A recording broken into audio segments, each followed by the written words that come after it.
ప్రభునందు ప్రియ బంధువర్గమా, ఈరోజు మనము నళిని, సహోదరి నళిని జ్ఞాపకం చేసుకుంటూ మనము ఆ సందర్భంగా విచారము లేక దుఃఖం ఉన్నప్పటికీ నిరీక్షణ కలిగిన వారమై దైవ వాక్యంలో చెప్పబడిన విధంగా ఒకరినొకరు ఆదరించుకునేటప్పుడు ఇక్కడ కూడుకుని ఉన్నాం. విచారము లేక దుఃఖం అనేది అందరికీ వస్తుంది, క్రైస్తవులు కూడా అది కలుగుతుంది. విచారపడుట లేక దుఃఖపడుట అనేది చెడ్డ ఏమి కాదు, కానీ అది అవిశ్వాస సహితమైనటువంటి విషయము ఏది కాదు. కానీ అయితే మనము విచారించేటువంటి సమయంలో కొన్ని విషయాలు క్రైస్తవులుగా జ్ఞాపకం చేసుకోవాలి. ప్రభువారు కూడా వారు విచారించారు, దుఃఖపడ్డట్లుగా సోదరి సూజన్ గారు చదివినటువంటి వాక్యం బట్టి మనకు తెలుస్తుంది. యోహాను సువార్త 11వ అధ్యాయము 35లో న్యూ టెస్ట్మెంట్లోనే స్మాలెస్ట్ వాక్యం జీసస్ వెప్ట్ అనేటువంటి దాన్ని చూస్తున్నాం. యేసు కన్నీళ్లు విడిచినది తెలుగులో ఉంది, ఇంగ్లీష్లో యేసు ప్రభు దుఃఖించిననే రాయబడి ఉంది. సో దాన్ని బట్టి యేసు కన్నీళ్లు విడడం బట్టి అక్కడ యూదులు అనుకుంటారు యేసు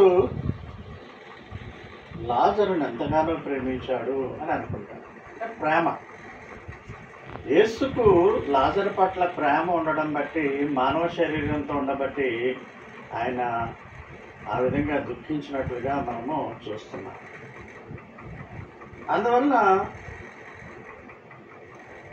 దుఃఖించుటలో లేక విచారించుటలో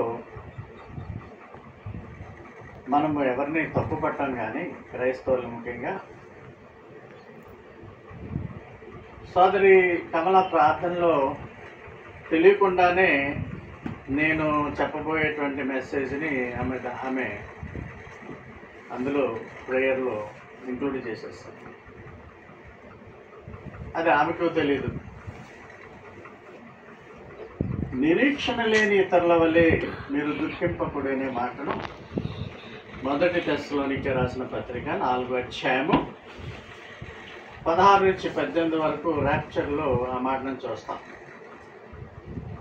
అయితే యోహాను సువార్త 11వ అధ్యాయము 11 నుంచి 27 వరకు చూస్తే ప్రభువారు లాజరు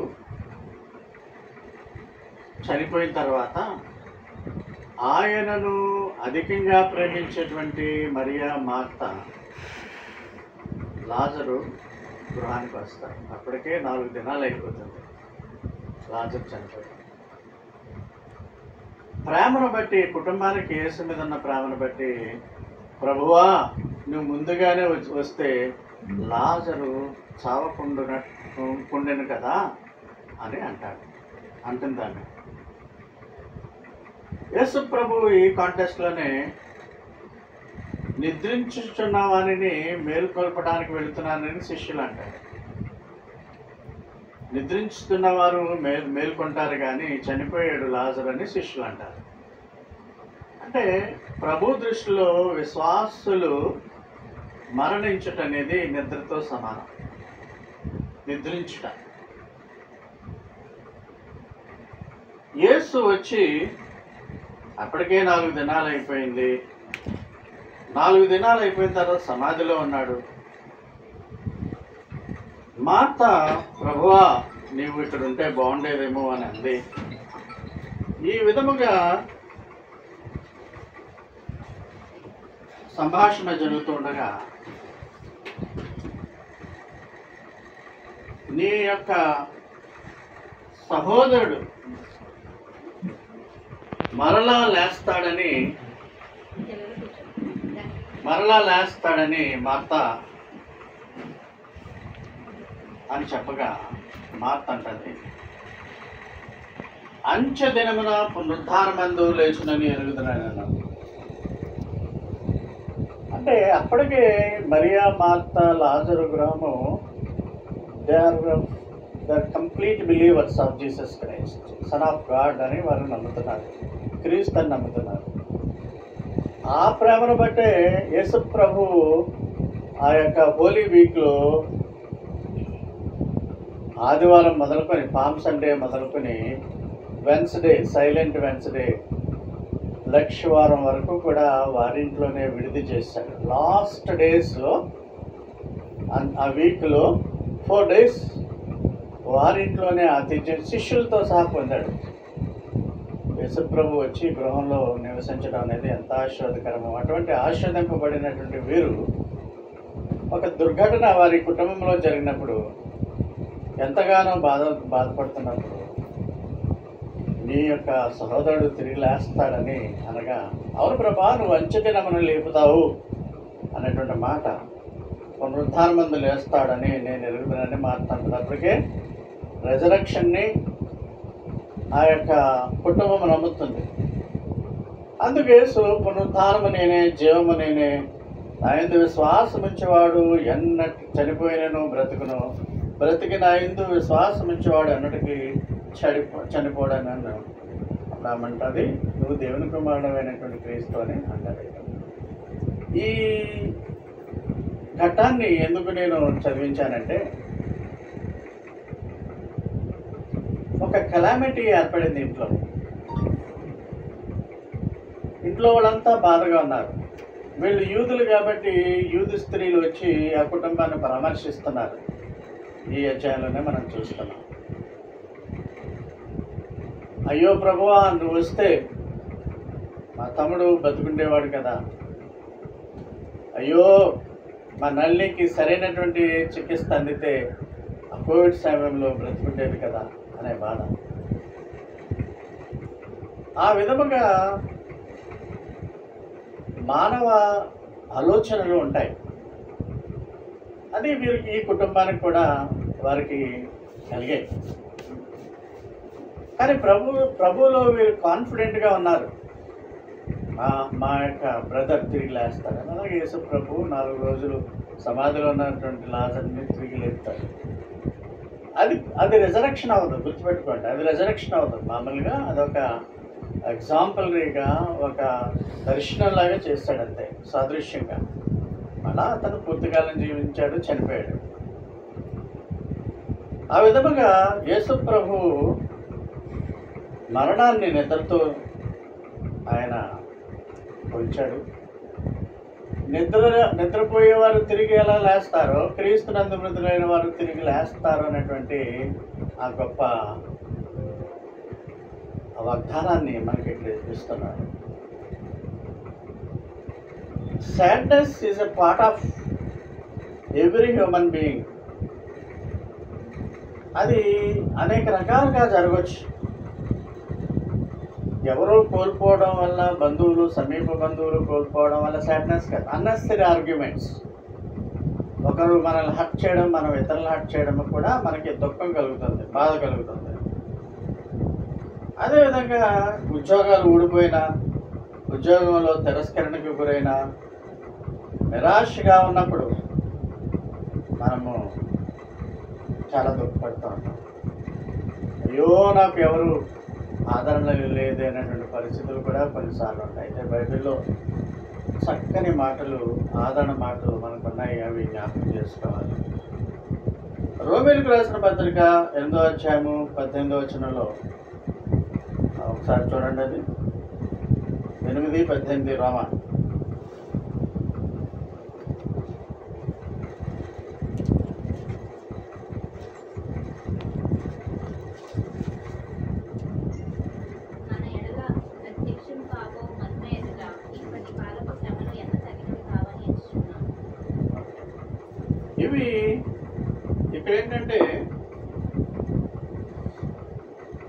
మన ఎడల ప్రత్యక్షము కాబోవు మహిమ ఎదుట.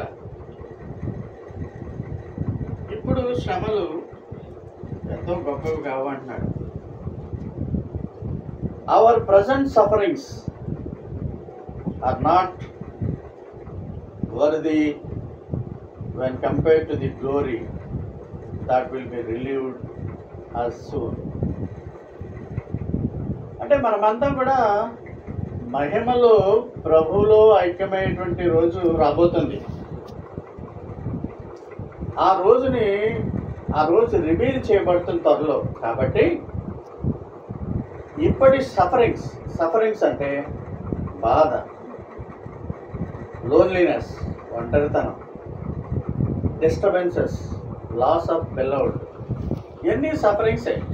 అసలు సఫరింగ్ లేకుండా మానవ జీవితం అనేది ఉండదు. ఈ సఫరింగ్స్ వచ్చినప్పుడు ఏమనుకోవాలట? రోమీలకు రాసిన పత్రిక 8:18 మాటలు జ్ఞాపకం చేసుకోవాలి. వచ్చే ఆ యొక్క గ్లోరీ ముందు, మహిమ ముందు ఇవి పెద్దగా ఎన్నదగినవి కాదు అని అన్నారు. సో బాధ కలుగుతుంది. బాధలో మనలో ఉన్నటువంటి ఆత్మను క్షోభింప చేయకూడదు. పరిశుద్ధాత్ముడు మనలో ఉంటాడు. అందుకనే నేను ఎప్పుడూ కూడా శాంతతో చెప్తా ఉంటాను ఏంటంటే, వీప్ when your heart says to weep, but don't weep without any hope. దుఃఖించండి, కానీ నిరీక్షణ లేని ఇతరుల వల్లే దుఃఖించవద్దు. గలాబా చేసి గుండాగిపోయి వాళ్ళకు చనిపోయిన వారితో పాటు వీళ్ళు చనిపోయే విధంగా ప్రవర్తించకూడదు. విశ్వాసం. I seen 2 deaths with my eyes and I have done the burial also to my parents. మరి ఎంత నన్ను పుట్టించినటువంటి కన్న తల్లిదండ్రులని ఇద్దరిని కూడా వాళ్ళ యొక్క జీవితం ఎండింగ్లో నేను చూశాను. వాళ్ళ యొక్క చివరి కార్యక్రమాలను నేను చూశాను. అలాగే ఊరిని ఏడ్చేసి బెడబొబ్బలు పెడతంటే మరి కార్యక్రమాలు ఎవరు చేస్తారు? వల్ల అందుకని అంటాడు కీర్తనాకారుడు 147:7 3 గుండె చెదరిన వారిని ఆయన బాగు చేయవాడు, వారి గాయములను కట్టువాడు. పాట కూడా ఉంటారు కదా, గుండె చెదరిన వారిని బాగు చేయు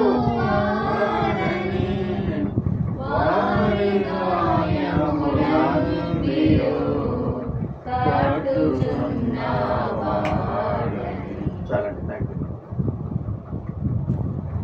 గుండె చెదిరిపోతుంది. అమ్మా నాన్నలు లేకపోతే గుండె చెదరకుండా ఉంటారు. ఎంత మూర్ఖుడైనా, ఎంత దుష్టుడైనా, దుర్మార్గుడైనా, తల్లిదండ్రులు ఏ ఒక్కరు పోయినా, ఇద్దరు పోయినా, ఒకవేళ నిజంగా వాడు టెర్రరిస్ట్ అయినప్పటికీ వాడు గుండె చెదిరిపోతాడు. పైకి అలా గంభీరంగా మనుషులు కనిపిస్తారు కానీ మూర్ఖంగా ఉంటారు. కానీ when really if you lose someone else or beloved, your heart will break. వీరు ముగ్గురు కూడా మరి 4 సంవత్సరాల నుంచి కూడా ఎప్పటికీ కూడా స్టిల్ ఆ incident గుర్తొచ్చినప్పుడు they weep inside, but they will make us happy by not showing their sadness inside the hearts. మీలో కొందరిలాగా ఏడుస్తారు, but they will inside. So don't weep like those with no hope. నిరీక్షణ లేని వారి వలె మీరు దుఃఖపడకుడి. తెస్సలోనికీయులకు రాసినటువంటి పత్రిక 4:13 మాట ఉంటుంది, సహోదరులారా, నిరీక్షణ లేని ఇతరుల వలె మీరు దుఃఖపడకుండా నిమిత్తము నిద్రించుచున్న వారిని గూర్చి మీకు తెలియచేయట మాకు ఇష్టం లేదు. ఇందాక యోహాను సువార్త 11:1 లాజరు నిద్రిస్తున్నాడు అనే మాట అన్నాడు. అక్కడ నిద్ర అనేది ఏంటంటే మరణం. నిద్రించుచున్న వారి గురించి మీకు తెలియచేయకుండా ఉండుట నాకు ఇష్టం లేదన్నాడు పౌలు. అంటే తెలియజేస్తానంటున్నాడు. అంటే నిద్రించుచున్న వారంటే మరణించిన వారు, క్రీస్తులో మరణించిన వారు అందరికీ అప్లై అవుతాయి ఈ మాటలు. Only believers. నిరీక్షణ లేని ఇతరుల వల్లే మీరు దుఃఖపడకండి అంటున్నాడు. 13వ వచనం ఇది. 18వ వచనంలో అంటే 14, 15, 16 వచనాలు ఇంచుమించు మీకు 15 ఏళ్ళ నుంచి చెప్తున్నాను ఆ వాక్యం ర్యాప్చర్ గురించి. 18వ వచనంలో ఏమంటాడు? కనుక మీరు ఈ మాటల చేత ఒకరినొకరు ఆదరించుకొనండి. ఆదరణ. విశ్వాసులకు పునరుద్ధానము నిత్యజీవం ఉంటాయనేటువంటి ఒక నిరీక్షణ. అంటే మన యొక్క దుఃఖములో నిరీక్షణ ఉన్నది. ఆ నిరీక్షణలో పునరుద్ధానం అవుతాము, నిత్యజీవం అవుతాము అనేటువంటి ఆ యొక్క దేవుని వాగ్దానాలు ఉన్నవి. కనుక ప్రియులు కోల్పోయినందున దుఃఖించవచ్చును. అయితే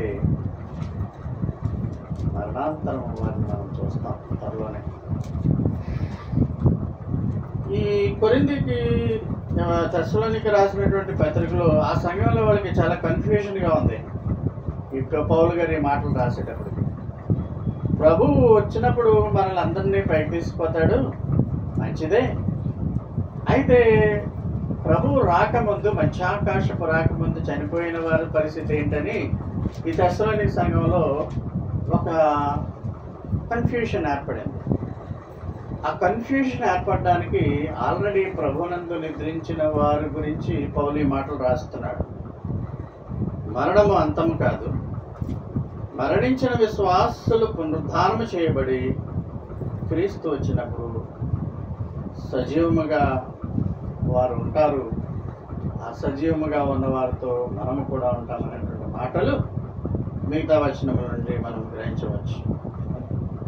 సో జరిగినటువంటి నష్టానికి మనం ఏమీ పూరించలేము, కానీ దుఃఖము రావడం సహజమే. కానీ ఇతరుల వల్లే, నిరీక్షణ లేని వారి వల్లే మనం దుఃఖించకూడదు. మన నిరీక్షణ ఏంటంటే పునరుద్ధానము మరియు నిత్య జీవము.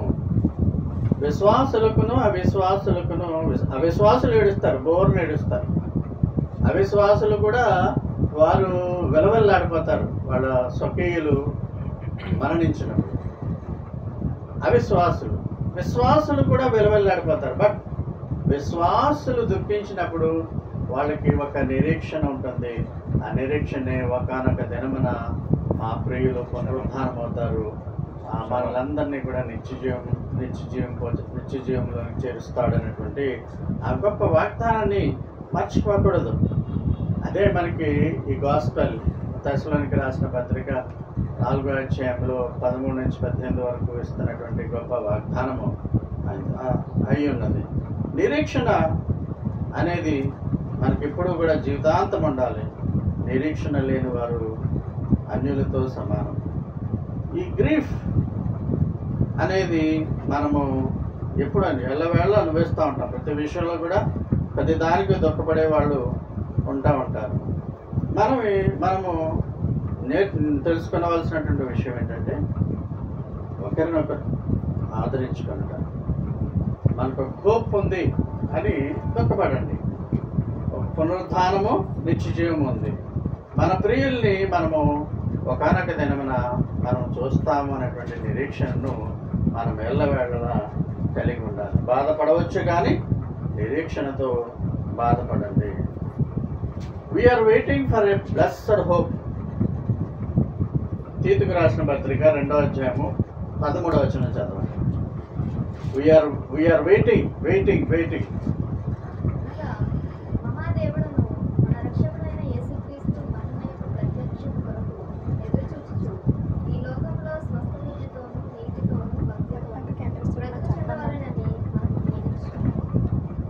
ఇక్కడ యేసు ప్రభువుని మహాదేవుడు అని బోధించాడు. మహాదేవుడు మన సేవియర్ యేసుక్రీస్తు మహిమలో ప్రత్యక్షపరచబడి మనల్ని కూడా మహిమలో ఆయన తీసుకుపోతాడు, మహిమ శరీరాల్లోకి తీసుకుని పోతాడు అనేటువంటి విషయాన్ని మనము గమనించుకోవాలి. ఇందులో జ్ఞాపకం చేసుకుంటున్నాం. విల్ సీ నల్ని back again with life upon resurrection from the dead. అప్పుడు ప్రభు మనల్ని కూడా మనం బ్రతుకుంటే మనల్ని ట్రాన్స్ఫర్మేషన్ రూపాంతరం చెందించి ఈ శరీరాలు వదిలిపెట్టి మహిమ శరీరాల్లోకి రెజరెక్షన్ అయిన మహిమ శరీరాలకు మారుతారు.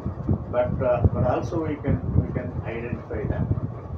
సో అసలు ప్రేమ్ కుమార్ గారు కూడా కొద్ది కాలం క్రితం ఆయన ప్రభు సన్నిధిని చేయడం. So we see all our beloved when Jesus comes to them. వాళ్ళు రిజరెక్ట్ అవుతారు, మనం బ్రతుకుంటే మనం ట్రాన్స్ఫర్ అవుతాము, మహిమలో మనం ప్రవేశిస్తాం.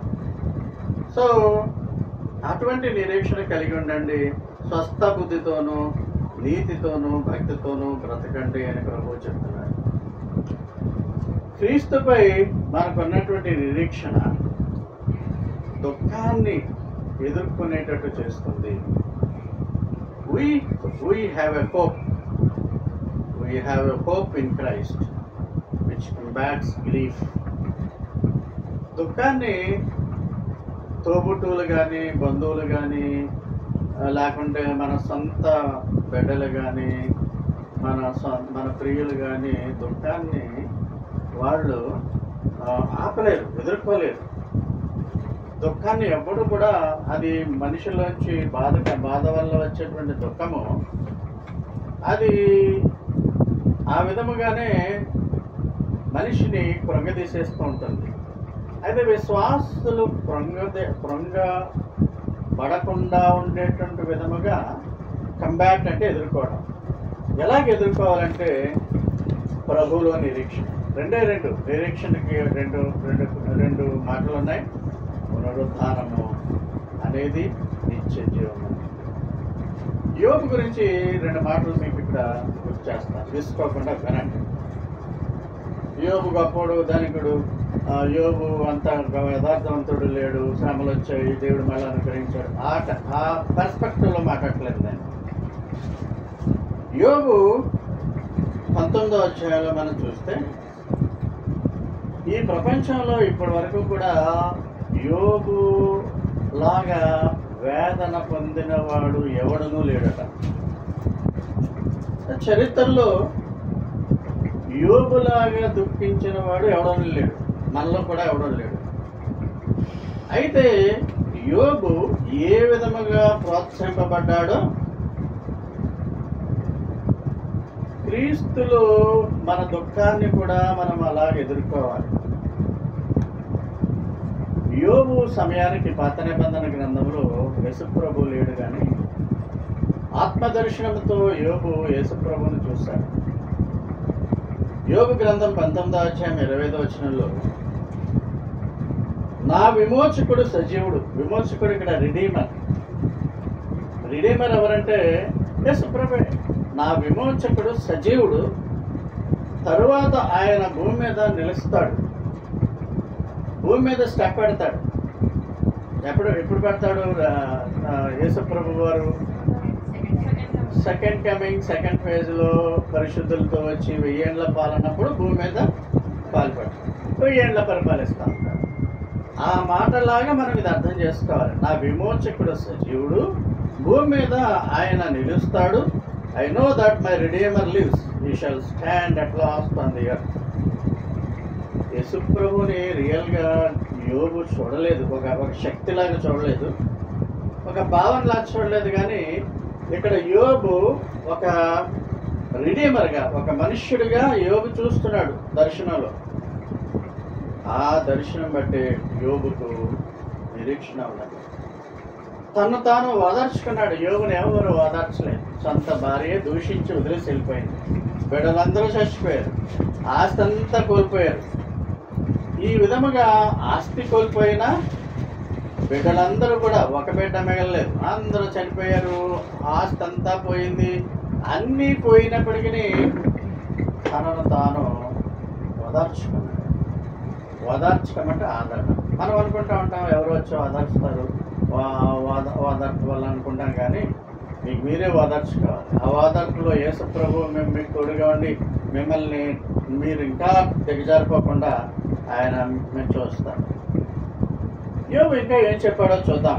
19వ అధ్యాయము 26, 27లో ఏమంటున్నాడంటే, నా చర్మము చీకిపోయింది, నా శరీరంతో నేను దేవుని చూస్తాను. అంటే వితౌట్ దిస్ స్కిన్, నేను ఫ్లష్తో నా దేవుని చూస్తాను, నేనే చూస్తాను, ఎవరునూ కాదు, నేనే కొనలారని చూస్తాను అని. తెలుగులో ఈ మాట లేదు, కానీ కొన్ని ఇంగ్లీష్ వెర్షన్స్లో ఏముందంటే, నా హృదయం ఎంతో ఆరాటపడుచున్నది. అంటే నా యొక్క ప్రభువుని చూడడానికి నేను ఎంతో ఆరాటపడుతున్నాను అని అంటున్నాడు.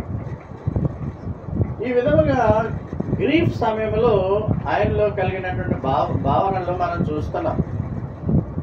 మనము మనము దుఃఖిస్తున్నప్పుడు ఎలాగ భావించుకుంటామో అలాగే యోబు కూడా దుఃఖిస్తున్నాడు. ఎందుకు దేవుడు నా పట్ల ఎలా చేస్తాడు? నేను యోబు అంత యథార్థవంతుడు లేడు కదా, ఎందుకు నన్ను నా ఒక్కడికే ఇలా కలిగించాడు? అంటే యోబుకి సాతాను దేవునికి మధ్య జరిగినటువంటి ఆ సవాలు గురించి తెలుసో తెలియదు నాకు తెలియదు, కానీ నన్ను ఎందుకు ఇలా చేస్తాడు? యేసు ప్రభు కూడా అలాగా ఒకనొక టైంలో అనుకున్నాడు. శిలువ మీద వేలబడేటప్పుడు, ఏలి ఏలి లామా సబక్తాని అని గట్టిగా ఇచ్చాడు. అదొక మాట. దేవాదేవా నన్ను ఎలా, మన పాపం అలా చేసిందని మనం ఎక్స్ప్లెయిన్ చేస్తాం. కుమారుడు తండ్రి కొద్ది సెకండ్ల పాటు, కొద్ది నిమిషాల పాటు ఎడబాటొచ్చు. యోబు కూడా అసలు నన్ను ఎందుకు ఇలా చేయాలి, నేనంత యథార్థవంతుడు, నా అంత భక్తులు ఎవరికీ లేదు కదా అని యోబు ఎంతగానో బాధపడ్డాడు. మనం కూడా అలాగే అనుకుంటాం. ఐజాబ్ గారు అలాగే అనుకోవచ్చు. ఐజాబ్ గారు చాలా డివోషనల్ మ్యాన్. ఇద్దరు బిడ్డలు కూడా అనిమిచ్చారు, 2 కళ్ళు వాళ్ళిద్దరు. సో మొదటి నుంచి వారి యొక్క జీవితం చూసినట్లయితే వివాహానంతరము వారి యొక్క గొప్ప ఒక టెస్టిమోనీ, సాక్ష్యం కలిగినటువంటి వారిగా వారు సంఘంలో 26 ఏళ్ళ నుంచి వారు సాక్ష్యం కలిగిన వారిగా నేను గమనిస్తున్నాను. సో వారు 4 సంవత్సరాల కిందట నల్ని హఠాత్తుగా వారిని వదిలిపెట్టి వెళ్ళిపోవడంతో మాకెందుకు వచ్చింది ఇది, మా భార్య ఇంకా యవనస్తురాలే కదా, మరీ ఓల్డ్ ఫెలో అవ్వలేదు కదా, ఎందుకు దేవుడు తీసుకుపోయాడని ఆయన యోగులాగా ఆయనలో కూడా నీకు ప్రశ్నలు వచ్చుంటాయి. అందరమ్మలో బతుకున్నారు కదా, మా దగ్గర నుంచి ఎందుకు తీసేశాడని బిడ్డలు ఎరువురు కూడా భావించి ఉండవచ్చు, భావిస్తారు ఖచ్చితంగా. యోబు అలాగా ఆలోచించాడు. మరి అయితే ఏమంటున్నాడంటే, అదే సమయంలో దేవుడు నాకు సహాయం చేయకుండా ఉన్నాడు ఇప్పుడు, కానీ చిరకాలం అలాగా హిడెన్గా ఉండడు, నాకు దేవుడు కనిపిస్తాడు అన్నటువంటి ఆ మాటతో యోబుకి నమ్మకంగా ఏమంటున్నాడంటే, నా చర్మము నాశనం అయిపోయింది, అయినా నేను నా మాంసముతో దేవుని చూస్తాను అన్నాడు. ఆ మాట మీకు చదివినిపించాను. యోబు 19, 26, 27. నా చర్మము చీకిపోయిందంటే డిస్ట్రాయిడ్. అంటే మీకు ఇంకా క్లియర్గా చెప్పాలంటే యోబు 2వ అధ్యాయము 7, 8 వచనాల్లో అరికాలు మొదలు నడినెత్తి వరకు బాధ కలగా కురుపులు యోబును మొత్తాయి. ఒళ్ళు గోకు కొనటకు చెల్లపెంకు తీసుకుని బూడిదలోకి వచ్చిన. చెల్లపెంకు మామూలుగా గోరు వాడితేనే సెప్టిక్ అయిపోయి ఆ ఫ్లష్ కూడా పాడైపోతుంది. మన డాక్టర్ సత్య గారి దగ్గరికి వెళ్ళాలి.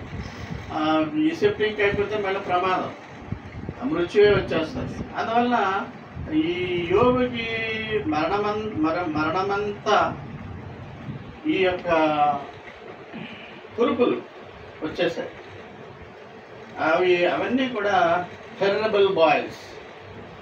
ఇంక చర్మం ఏముంటుంది, కానీ నేను నా యొక్క శరీరంతో మాంసంతో నేను దేవుని చూస్తాను అన్నటువంటి మాట ఎందుకన్నాడంటే, ఈ భూ సంబంధమైన శరీరం నాశనం అవుతుందని అతనికి అప్పుడే తెలుసు, మనకి ఇప్పుడు తెలుసు. అతడు కూడా నాకు కొత్తగా మహిమ శరీరం వస్తుంది, నా దేవుని చూస్తాను అన్నటువంటి విధానంలో మాట్లాడుతున్నాను. అందుకనే కొరింథీయులకు రాసిన పత్రిక 15వ అధ్యాయం 53, 54 ఈ క్షయమైనటువంటి శరీరం అంటే కుళ్ళిపోయేటువంటి శరీరం అక్షతను ధరించుకుంటుంది, మత్స్యమైన శరీరం అంటే చనిపోయేటువంటి శరీరం అమరత్వాన్ని దర్శించుకుంటుంది అనేటువంటి మాట, ధరించుకుంటుంది అనేటువంటి మాటను మనం గమనించాలి.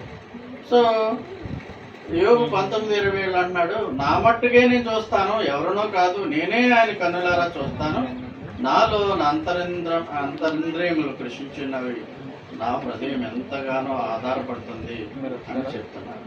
అంటే నేను శ్రమ పడినప్పటికీ, దుఃఖముకుండా అయినప్పటికీ ప్రభువుని నేను త్వరలోనే చూస్తాను అనేటువంటి గొప్ప సంతోషాన్ని యోబు కలిగి ఉన్నాడు. యోబు అంత బాధ ఈ లోకంలో ఎవరు అనుభవించలేదని చెప్తున్నాడు. అయితే నా విమోచకుని నేను చూస్తాను, గొప్ప ఆశ నేను కలిగి ఉన్నాను. మనం కూడా మనము సిస్టర్ నళిని, ఇక్కడ సందర్భం కాకపోయిన బ్రదర్ ప్రేమ్ కుమార్ వాళ్ళ మనం ఒకప్పుడు చూస్తాం.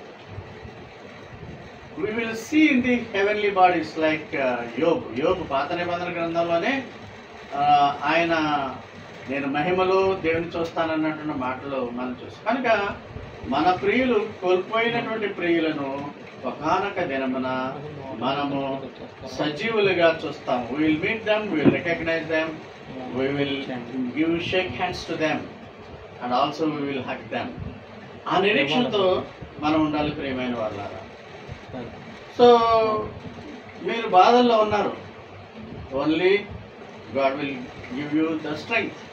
యెషయా 40:29 అంటాడు, హి gives strength to the valley and increase the power of the week. ఇర్మియా గ్రంథం 31:13 అంటాడు, దుఃఖమునకు ప్రతిగా మీకు సంతోషం ఇస్తాను, ఆదరిస్తాను, విచారాన్ని కొట్టివేసి మీకు ఆనందం కలిగజేస్తాను. When you see your mom in the glory, you will not mourn, you will give a big laugh and your sadness will become joy. With that I will comfort you అని చెప్తున్నాడు. కాబట్టి ప్రియులారా, ఈ కుటుంబానికి నేను చెప్పేది ఏంటంటే, మీరు ఎంతగానో నలిగిపోయారు. God knows it. ఇప్పటికే మీరు నలిగిపోతున్నారు. God knows it. మేమేంటంటే జస్ట్ తోటి క్రైస్తవ బంధువులుగా, మిత్రులుగా కంఫర్ట్ని ఇవ్వడానికి, మీరు ఒకరినొకరు ఆదరించుకోండి అనేటువంటి మాట బట్టి మీ కొరకు మేము వచ్చి ఆదరిస్తున్నాము, ప్రార్థిస్తున్నాము. కానీ రియల్ కంఫర్ట్ ఇచ్చేవాడు యేసుప్రభు మాత్రమే. He will turn your sorrowness, sadness into joy and He will comfort you. అందుకనే ప్రకటన గ్రంథం 21:4లో ఒక వాక్యం ఉన్నది. ఆ వాక్యం ఏంటంటే, ఆయనే వారి కన్నుల ప్రతి బాష్ప బిందువు తుడిచివేయను, మనం మీకు ఉండదు, దుఃఖమైన ఏడ్పైనను వేదనైనను ఉండదు. అంతర్లోకంలో మనం చూస్తాం. కీర్తన 41:2 ఏముందంటే, సహనముతో కనిపెట్టుకుని ఉంటున్నాను, ఆయన పడిపోకుండా ఈ లోకంలో మిగతా కాలం అంతా కూడా నన్ను లేవనెత్తి నడుస్తున్నాను. దీర్ఘదర్శకాండం 31:8 అంటాడు, నీ ముందర నడిచేవాడు యెహోవా, ఆయన నీకు తోడై ఉండును, ఆయన నిన్ను విడువడు, నిన్ను ఎడబాయడు, భయపడకు, ప్రశ్నలు ఉండదు. సో ఇది హెబ్రీ 13:4లో రిపీట్ అవుతుంది. సో మనము calamity may struck anybody at any time at God's will. calamity అనేది, ఆ దుర్ఘటన అనేది, బాధ అనేది ఎప్పుడైనా సరే ఎవరినైనా సరే అది స్ట్రక్ చేయొచ్చు. ఉదయకాలం నేను మా పెద్ద అబ్బాయితో నేను మాట్లాడుతూ చెప్తున్నాను, డెస్టినీ కెనాట్ డిసైడ్. ప్రతిదానికి సారూఫుల్నెస్గా ఉండు కదా బాబు, సంతోషంగా ఉండు, ఎంతకాలం బతుకుతామో మనకు తెలియదు కదా, బ్రతికినంతకాలం కూడా బీ హ్యాపీ, అంతే కదా. మనం చేసే పని ఏంటి? అడవి పువ్వులు చూడండి, గడ్డి లిల్లీలు చూడండి. ఇవాళ పాడించిన పాట కూడా అందుకే పాడించాను, in sorrow he is our friend, in grief he is our friend. మళ్ళా పాడిస్తాను సంజయ్ అది. సో మనము ఈ జీవితాలు it's just like passing wave. ఆ సముద్ర తర అలలు అలాగొచ్చి అలా పోతూ ఉంటాయి, ముందుకు వస్తాయి, వెనక్కి వస్తాయి. దీని గురించి మనం ఎంతో ప్లానింగ్ చేస్తూ ఉంటాం మనం, but God's plans are different. అది గుర్తుపెట్టుకుని, అందువల్ల దేవుని మీద ఆధారపడినటువంటి జనులు, దేవుని మీద మీదే ఆధారపడిన విధంగా బ్రతుకుతారు. ఈ కుటుంబం అలాంటిదని నేను చెప్పడానికి ఏమాత్రం కూడా నాకు సందేహం లేదు. సో ఇంకొక గొప్ప విషయం ఏంటంటే ఈ కుటుంబం గురించి చెప్పేది, నల్ని గ్లోరీలో చేరిన రోజే, మరుసటి రోజే, అది థర్స్డేనో లేక సాటర్డే అయితే సండే చర్చ్కి వచ్చేసారు. అసలే నేను అలాంటి ఫ్యామిలీని ఎక్కడా చూడలేదు ఇప్పుడు వరకు కూడా. సో ఒక calamity has struck in their house. Immediately they attend the prayer. Thursday ఇవాళ ఇది మధ్యలో పెట్టుకోవడానికి కూడా కారణము, మధ్యాహ్నం పెట్టడానికి కారణం, ఈవినింగ్ థర్స్డే ప్రేయర్ ఉంది, ప్రేయర్ని బ్రేక్ చేయకూడదు అనే విధానంలో మేము అటెండ్ అవ్వాలనే విధానం అలో ఆ విధంగా ఇవాళ మిడ్ ఈవినింగ్ పెట్టారు. సో ఎవరైనా చనిపోతే చనిపోకపోయినా బిజీ పీపుల్ కదా, మీలో కొంతమంది చాలా బిజీ దేవుని వాక్యం అనేటప్పుడు బిజీ వచ్చారు. ఎక్కడ లేని పనులు ఆసుపత్రిలో చేరేటప్పుడు అంతా ఇమీడియట్గా వెళ్ళిపోవాలి ఆసుపత్రికి. సో నేను కఠినంగా మాట్లాడిన మాటలు ఉంటాయి, దేవుని మాటలు రిజెక్ట్ చేసే వారికి కఠినంగా అనిపిస్తాయి. కానీ అవి యాక్సెప్ట్ చేయాలి. దేవుడు మనకు ఎందుకు ఇలాగ కలుగు చేస్తున్నాడు అన్నది మనకు తెలియదు. యోబు కూడా ప్రశ్నించాలనుకున్నాడు, కానీ మనసులో అనుకున్నాడేమో, కానీ నాకెందుకు ఏలి లామా సబక్తాని, దేవా నన్ను ఎందుకు విడిచావని యోబు కూడా మనసులో అనుకుని ఉంటాడు. మనం చాలాసార్లు అనుకుని ఉంటాం. But we cannot question the almighty God. నన్ను ఎందుకు విడిచేసావు చెయ్యి. So why God has done this calamity in our house. మా ఇంట్లోనే ఎందుకు జరగాలి? In all house the calamities will happen one day or tomorrow or day after tomorrow or after some time. అది కాకుండా ప్రభు అతి సమీపంలో ఉన్నాడు, అతి దగ్గరగా ఉన్నాడు. కాబట్టి నిరీక్షణ లేని ఇతరుల వల్ల మీరు దుఃఖించకండి. What's your hope? నిరీక్షణ ఏంటి మీకు? Resurrection and also eternal life. Church of God నల్లికి మనందరికీ కూడా ఒక హోప్నిచ్చింది ఏంటంటే when we die we will go to heaven. దాన్ని ఎటర్నల్ సెక్యూరిటీ అని బోధించాము. చర్చ్ ఆఫ్ గాడ్ గుండా నల్లిని దేవుని యొక్క కింగ్డమ్ పైన హెవెన్లో ఆమె ఇప్పుడు ప్రస్తుతానికి పరదేశంలో ఉన్నారు. ఆ పరదేశంలోకి వెళ్ళినటువంటి వాళ్ళు దేవుని సంఘం నుంచి వెళ్ళినటువంటి ఒక విశ్వాసం, I have a great eternal security అని ఆమె నమ్మింది. అలాగే ఆమె వెళ్ళింది. So we may get a call today, tomorrow, day after some time, after few years, whatever it may be. When call comes, be happy that you will be in heaven with Jesus. So ఈ కుటుంబానికి దేవుడే ఆదరణను